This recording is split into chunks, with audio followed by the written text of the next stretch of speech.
Dear Tata Mandela, my late grandmother spoke about you as this revolutionary who was going to free us from apartheid.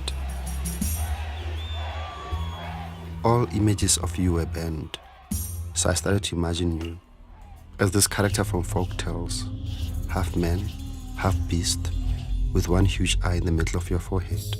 You were strong, and you would crush your enemies. There is a perception that South Africa is a miracle country, but there were no miracles. I remember when he came out of prison, I was there covering the story, and the great anxiety of a lot of people was that he simply couldn't possibly live up to this enormous, legendary myth that had been built up about him. And I'll never forget being in front of the Union building in Pretoria, along with many other Americans. But I saw it in a way that the others did not see it, because I was a soldier. And what moved me so deeply, and I've never forgotten, is that the first ones to come up were the generals. And I said, God, I've lived to see this. I knew at that moment our world had changed. And it was an unknown future. But it had to be a future that was better than our past.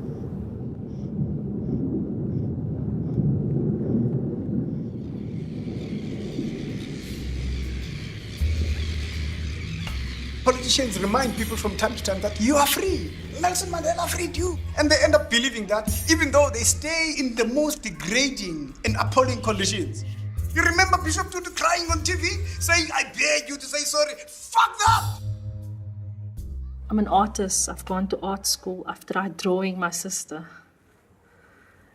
And I could only draw what I saw in the morgue, but I can't draw my sister, like a whole person. Of course, I remember them clearly. I remember their eyes. I see their eyes. Very cruel, vicious men.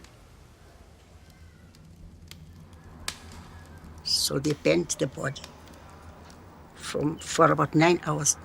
They said they wanted to make sure there was not a bone left. They acted like cannibals, even to say that his flesh was smelling good. But I feel that they should be imprisoned also and go to court and answer for this. Just like anybody else who kills must go to jail. I don't understand. I'm just an ordinary mother. I'm not in parliament. I'm in flesh.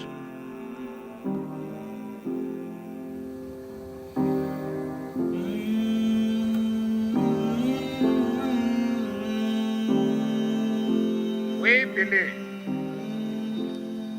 that no South African should ever forget the crimes committed in his name. We, however, know that we must forgive. Ultimate force to change others' mind is affection, love, forgiveness, not anger, not aggressiveness. Tata Mandela, did you have to take on a different identity and become a new person in order to transcend the past?